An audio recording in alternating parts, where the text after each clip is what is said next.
Guys, I want to believe. Now, I've gotten messages on Twitter. I've gotten messages here on YouTube. Hey, Jim. Jim, did you hear what's going on? Jim, did you hear what they announced at Disney? Did you see the Disney Plus? Yes. I heard you loud and clear. Sadly, I wasn't able to get my reaction video / initial thoughts video out as quickly as I wanted to because real life and work and bullshit, basically. And also a little bit of laziness, but mostly because of work and valid reasons. But guys, I'm wearing the X-Files t-shirt today. Not because of X-Files, even though X-Files is great. But I'm wearing it because I want to believe. I want to believe that these things are going to be good. I do. I genuinely do. And if you're not sure what I'm talking about, for the confused among you who have just clicked into this video, Disney recently held a conference where they discussed their upcoming Disney Plus platform and a few of the initial offerings that are going to be on there. And among those is going to be a Moon Knight show. Now, for the people who have been following my channel for any length of time, you know that I have been dropping Moon Knight love into many of my videos.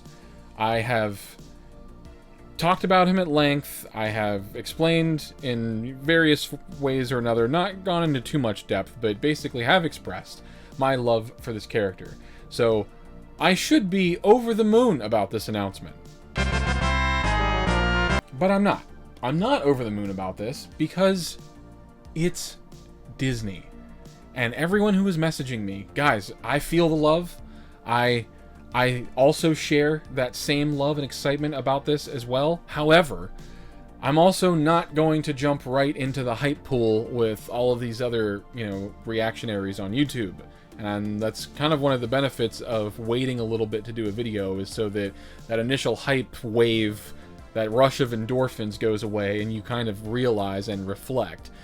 Last Jedi taught a lot of people a lot of things, and chief among those is don't go into something with nothing but your hype boner and expect something to be as awesome as your dick says it's gonna be, because it's probably not. It's Disney we're talking about here, guys. This is the same company that's giving us Black Ariel in The Little Mermaid. The same company that gave us The Last Jedi and Solo and The Force Awakens and all of these stupid virtue signaling moments, like Captain Marvel at the 11th hour. They didn't just magically become a different company. They're playing another angle here. Now, we need to get into the deeper discussion and the thoughts that I have about this. And you guys know I love Moon Knight to death. Mark Spector is one of my favorite comic book characters of all time. I, of anyone here on YouTube, should be the most excited about this. But sadly I'm not. And that sucks ass through a straw. It really does. It sucks that I can't be as hyped about this as my 12-year-old self would have been. Well, actually, I think I was 15 or 16. Yeah, I just got my driver's permit. That's when I got into Moon Knight. So this was many moons ago. I should probably put a disclaimer for moon puns at the beginning of this video. So yes, I do want to be as excited as 15-year-old me would have been at an announcement like this, but also, to be fair to 15-year-old me, the climate, the social climate during that time, the film level, the quality of film, especially superhero movies, was a mixed bag. Like, you might have got something that wasn't as pandering, but you also would have got something of lesser quality. So it's like, you got to take the good with the bad sometimes. And even me, with my, vehement distaste for, woke politics and social justice bullshit, I recognize that there are pros and cons to where, the rose-colored glasses come into play. So yeah, guys, we'll get into SpectraVision here. Let me remove this. Let's shrink me, and let's take a look at the announcements. So yeah, you probably all already know by now that we're getting 3 new shows. We're going to get She-Hulk, we're going to get Moon Knight, and we're going to get Ms. Marvel. I'm glad we're able to get this out of the way first. So, you've come to the wrong channel if you wanted someone to be sympathetic to this character, because I'm not that guy. I hate this character. You know, the idea of... I mean, she is literally woke Marvel personified. You have this character that is just filled with contrivances and hypocrisies, and I hate even the idea of the character is stupid to me. They're doing a show for this. Okay, no... You know what? It's funny, though, like, we'll get into this at the end, but it's going to be unfair about the metrics for success, because it's like, in the same way that how do you measure Netflix's success with certain shows? Like, you have to go by viewer count, and you can't necessarily go by money, because everyone is subscribing for an umbrella of content. So, Disney doesn't know or care that I'm subscribing for, say, The Mandalorian or Moon Knight. They also think I'm subscribing for this trash. So, I'll just put it on, you know, film for the internet record right now. I'm not excited about this. This is garbage. Let's move on. I don't care about this character. Here is the character I care about. Moon Knight. For the uninitiated, I'm not going to give you the whole background for the character, because there are other YouTubers on this website who have done this in far more breadth and with more effort than I'm willing to do at the moment. And they've done it very well, so I highly recommend looking up some content, some quick background on Moon Knight. But I'll give you a summary here while you're here.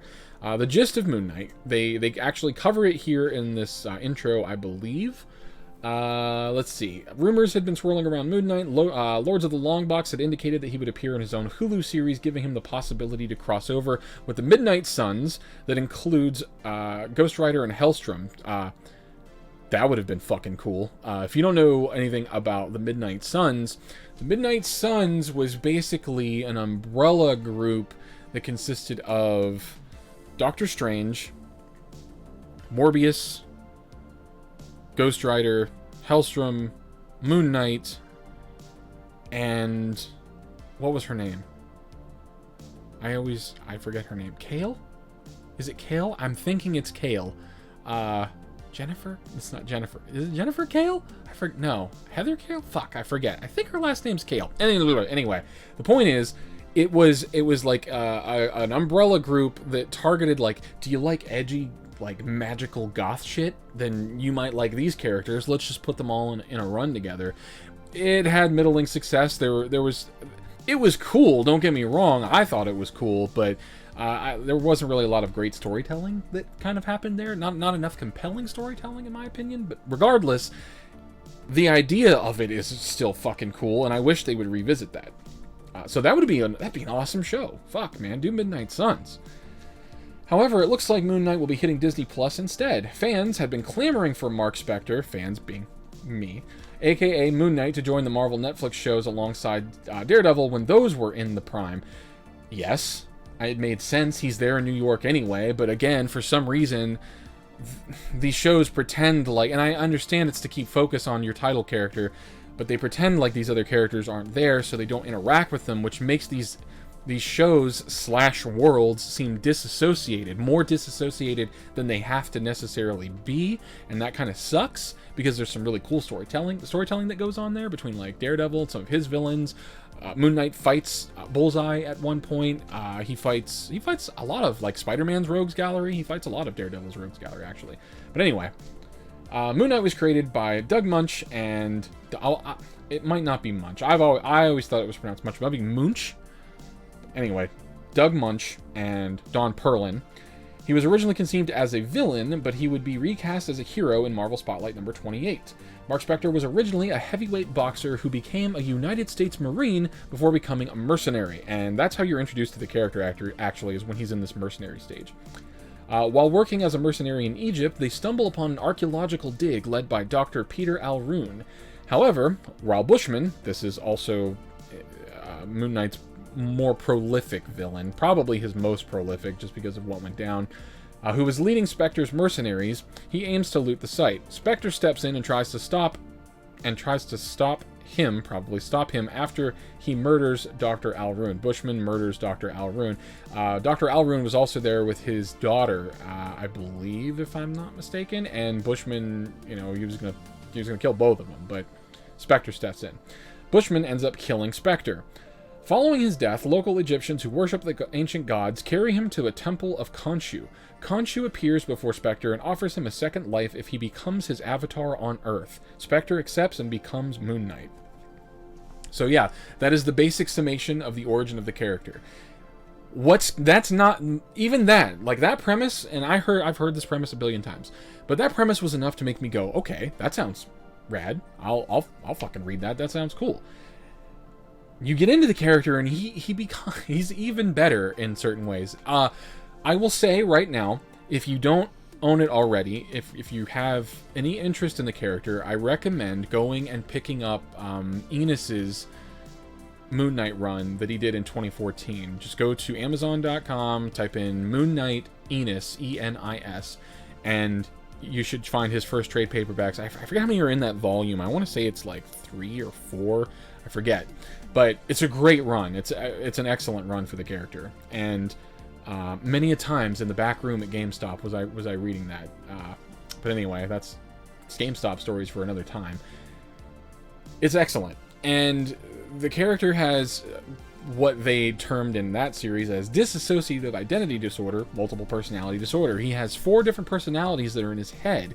And it's the way these play out is sometimes comical, and oftentimes comical actually, but also very interesting. It's really compelling. If you've ever seen Split, it's not quite to that degree in terms of multiple personalities, obviously, but oh man, he'd be a perfect Mark Spector just after watching his performance in that movie.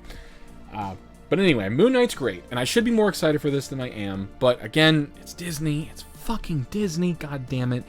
I want to be so hyped for this, guys. I really do, but I just don't trust this company as far as I could throw them, and we'll see. We'll see what happens. God, please don't suck. Please don't suck. She-Hulk. We are also getting a She-Hulk show. Now, She-Hulk is cool. She-Hulk, she comes from a time when there had to be parity to the male characters. You had Batwoman to Batman. You had Superwoman to Superman. You had Spider-Woman to Spider-Man. You had it seemed like every popular hero of the time had to have a female, like, parody, not parody, but a female copy of that character, just to avoid any, like, social backlash about them possibly being sexist, or you know, to avoid whatever, you know, social pitfalls there would be. Oh, you just hate women, which is fucking ridiculous. But anyway, She-Hulk comes from the 80s, and that's where she becomes popularized. She gets into an accident, and she needs to have a blood transfusion from her closest living relative, which was Bruce Banner. And she gets a mild form of the sort of Hulk gene, Hulk power, if you will. And she's able to control it, though, and keep her intelligence and her personality mostly intact. And the transformation, you know, becomes, it's permanent. So that's basically She-Hulk. She's a lawyer, and she's represented a lot of different characters throughout the Marvel stage. She's been on so many teams. She's been on the Fantastic Four. She's been on the Avengers. She's been in the Defenders. She's been in so many different groups. And that's my biggest worry about the character, is I don't think she can hold a show on her own. Now, I will be the first to say that I am open to the idea of it, because I really like the character, and I think if anyone from the you know, Marvel staple of female characters that they have, Marvel stable, I should say, she is right up there for consideration. I would have probably picked Scarlet Witch or any of the X-Men girls, but Rogue, yeah. But She-Hulk is one of the ones I would put into the pot for consideration for having her own standalone thing. The problem is that I don't think she works very good on her own. She works better as a foil to other characters. So I don't know. I'm open to see how they write this, and it's also going to depend on who they pick up for writing this, so pay attention to that. Remember, these shows don't have writers attached to them currently. We have no information about directors, anything like that. They're just saying, hey, we're doing these things. Okay, cool, But I want to see who's writing this, because that's going to tell us a hell of a lot about how much woke bullshit is going to be in this. How much should I withhold judgment, and how much judgment should I give ahead of time, knowing who's going to be writing and directing this shit. So, right now, tentatively excited. Hopefully this is decent.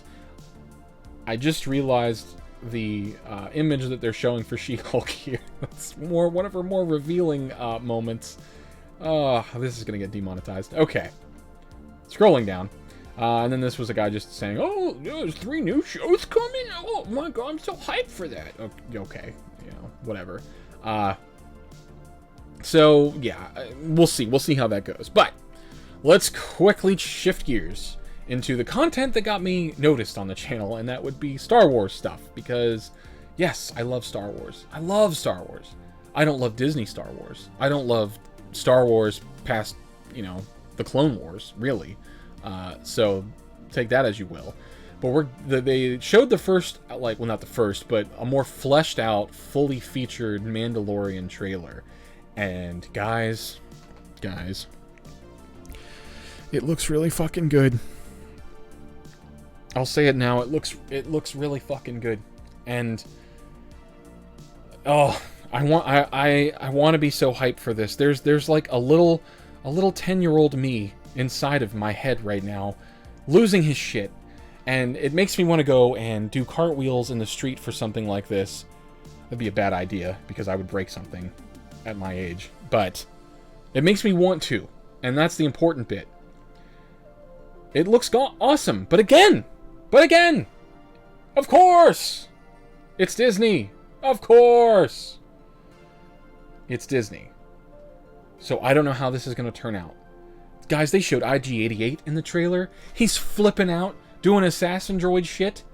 He's voiced by that Taika Waititi guy who did the rock monster dude from Thor Ragnarok. I don't know how I feel about that. I don't want him... Don't make IG-88 some comic relief, please. That would just be... That would kill that character for me. That's my biggest fear at this moment, is that they're going to turn IG-88 into a joke. Or K2SO, you know, some smart mouth droid. We've done that 100 times. Stop doing it. We don't need another one. Just make him the strong silent type. Do what Vin Diesel does with Groot. Speak very little, or in his case, only one word. But just make him speak very little and be a fucking badass. That's all I want out of that. You know what? With this show, what I want it to be. I just want this show, and I'll tell you right now, Disney, you can have this idea for free. I'll give it to you right now. And I will tell you, to get me to buy Star Wars merchandise again, this is what you got to do. Just do a fistful of dollars / the good, bad, and the ugly in a Star Wars setting. That's it. That's all you have to do. And I will fucking go out and I will buy your t-shirt and I will get more statues and figures and stuff, more fucking nerd shit. I'll buy it. But make the thing people want. When you talk about bounty hunters, when you talk about people doing things in the margins, you really got to sell that. You really got to sell that. And guys, I really feel like if anything Disney has in its stable, like if there's anything backing it that gives me faith, it's this show. Because we have Dave Filoni, the guy who did the Clone Wars, and Rebels was okay. It had weak points and high points. You could say the same thing about Clone Wars, but Rebels is almost 50-50 for me. Regardless, you have Dave Filoni and Jon Favreau. Now, again, Jon Favreau I think he's more hit and miss than Dave Filoni, personally. He did do Iron Man, but he also did a lot of other, pretty tepid shit. But I trust that they've got their finger on the pulse when it comes to Star Wars, especially Dave Filoni. Dave Filoni isn't the guy I look at and think, yeah, he's just going to write in some throwaway, tokenized, woke bullshit character just for the sake of writing them in. No, he's going to flesh characters out, and instead of making them, uber characters who can do no wrong, he fleshes them out. And I've said this for years. For literal years, I have said this. Ahsoka is one of the best Star Wars characters in Star Wars canon. And No one gives a shit that she's a girl. No one cares. She's just written very well. She's compelling. She's multifaceted. She's got everything going for her that I want in a character. She has drawbacks and things that, character flaws, things that endear her to me, because she's constantly trying to overcome those flaws. And when she recognizes the tenor of this, the Jedi Council at the time, and sees the way things are going, she starts to think about the dogma that she's been taught. She questions things. She doesn't just go with the narrative. She's awesome. Like, I really think she is one of the best Star Wars characters ever created. And I don't say that just as some... You guys know me. I'm not just going to stand here and tell you that crap just because she's, you know, got a vagina between her legs. I don't care about that shit. I'm tired of that being the focus of shit. That's my problem.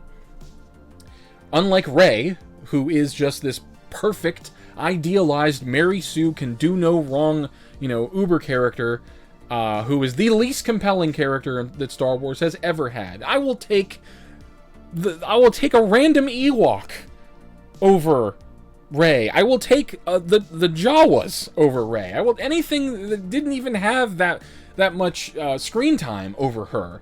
So when I say that I have trust in this project, I mean that wholeheartedly. The fucking goddamn it, Disney. The fact that I'm gonna have to subscribe to watch this really pisses me off, because as I said earlier, I'm not... This is mainly what I would subscribe to Disney Plus for, and I have much trepidation when it comes to other things, but I don't want Disney to think that, well, people subscribe to our stuff because of, excuse me, She-Hulk and Ms. Marvel. That's not why I'm subscribing. Fucking don't get it twisted. That's not why I'm subscribing, and that's not why 85% of your viewer base will subscribe. They are going to subscribe for this, because it looks fucking rad. This looks like the best thing Star Wars has done in years. Okay, my love for this notwithstanding, let's go on to the next thing that I'm excited for. Star Wars related, Kathleen Kennedy and Ewan McGregor confirm Obi-Wan Kenobi Disney Plus show. All the scripts are written. Guys, this could also be fucking amazing. It could be. This could be awesome, right? Now, I have something pulled up for you here that we're going to look at. And we're gonna do a little bit of a creative experiment here. I'm going to show you what, I guess, a little insight into the way my brain works.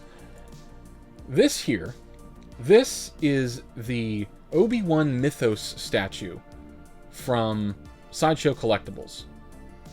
Right here. Now, you can't see it over here because my camera is blocking some of this, but it was $350 when it came out, and it's sold out. It was limited to 2,000 prints. Very limited edition.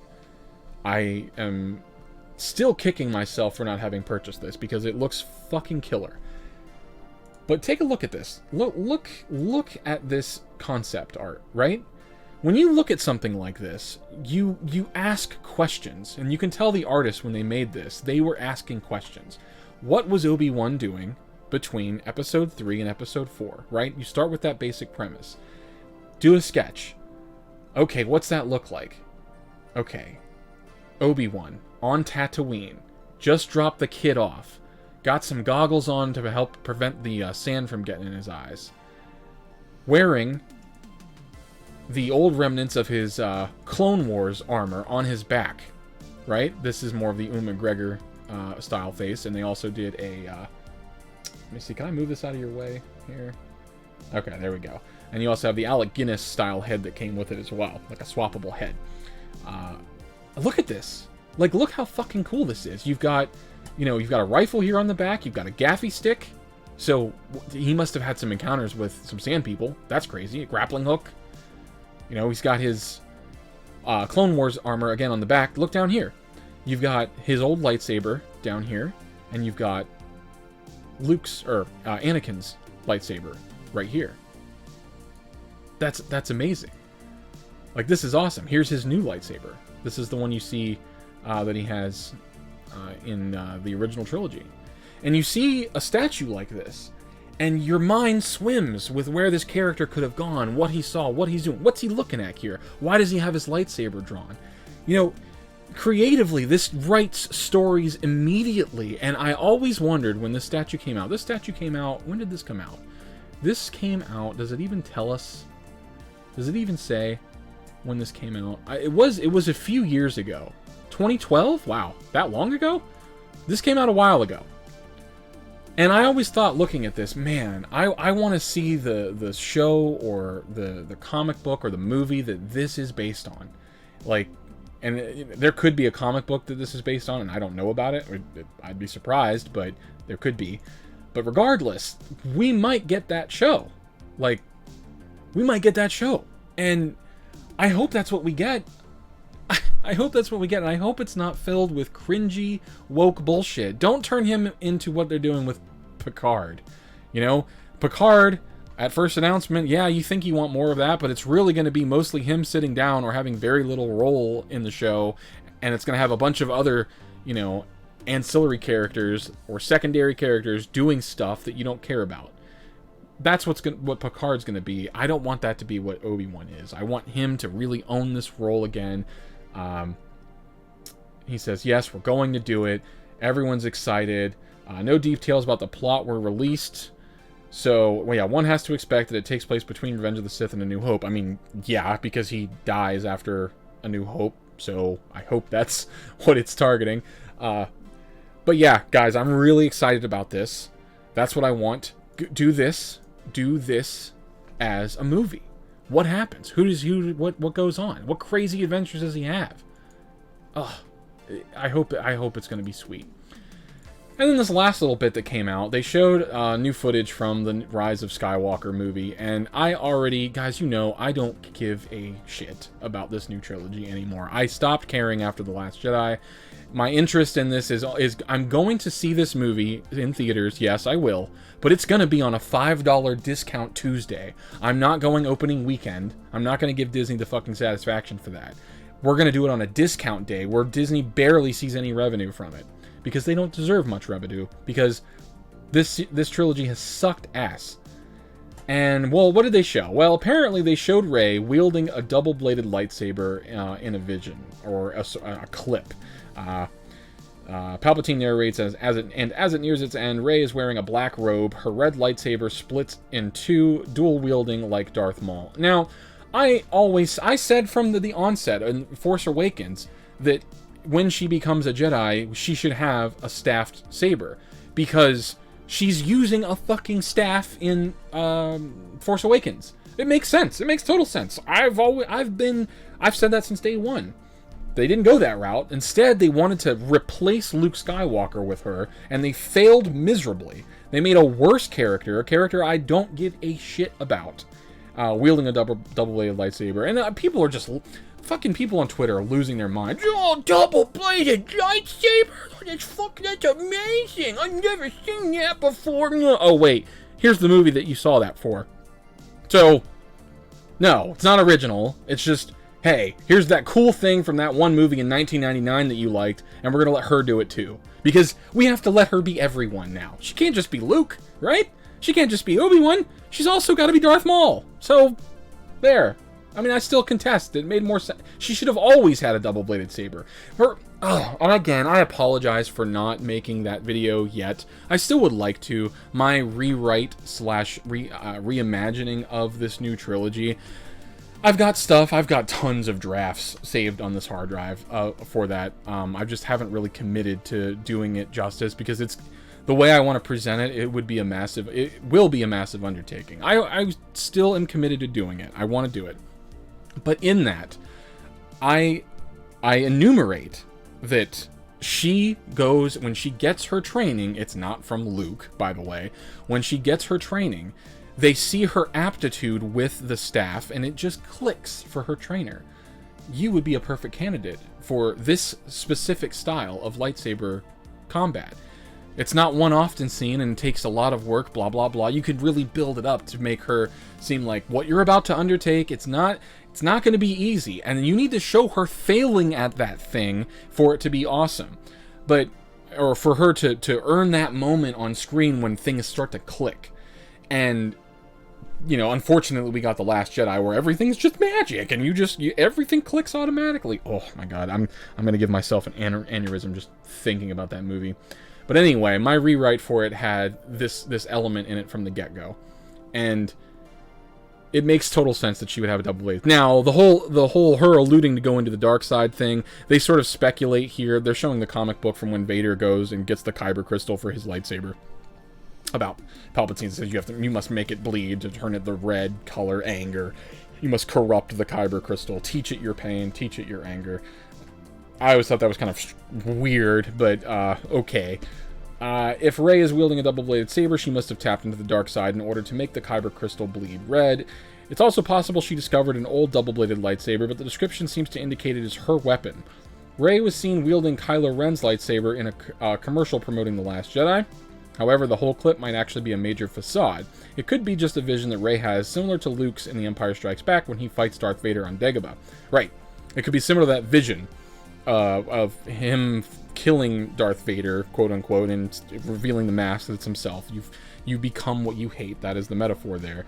This could be an analogous moment for that. So, but again, doesn't that just, if that's the case, isn't that just attesting to more stuff that they're stealing from the original trilogy, yet more unoriginal ideas just aping from an existing saga? That would even be even more insulting and pointless. But that's what J.J. Abrams does, guys. A lot of people were so excited. Oh, hopefully JJ brings it back. Hopefully he saves it. Oh, JJ, whoa, why did you leave us, JJ? Guys, all he did was remake A New Hope with some different spins. That's it. I don't understand why people love that movie even as much as they do.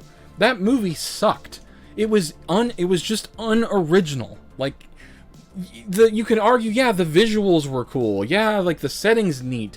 But they do so many stupid things in that movie. That's everything with Han Solo. Like, it's a bad movie, guys, and you really have to be honest about this. All they did was, I mean, look at the Planet Killer, Star Killer. Oh, do you guys remember that name? Like, it's so beyond the pale how unoriginal J.J. Abrams is when it comes to Star Wars. So if he's just doing that in this movie where he keeps, once again, nudging you and telling you, hey, you remember this moment from the better movies? We're going to do that again, only my fingerprints are on it. If that's all this is, piss on that, because that would suck even more. I hope it's something original. I hope she actually does go to the dark side. I hope it's this crazy, you know what would actually make me love the movie? If there's an inversion and Kylo comes back to the light side and Rey goes insane. It wouldn't make any sense, but who cares?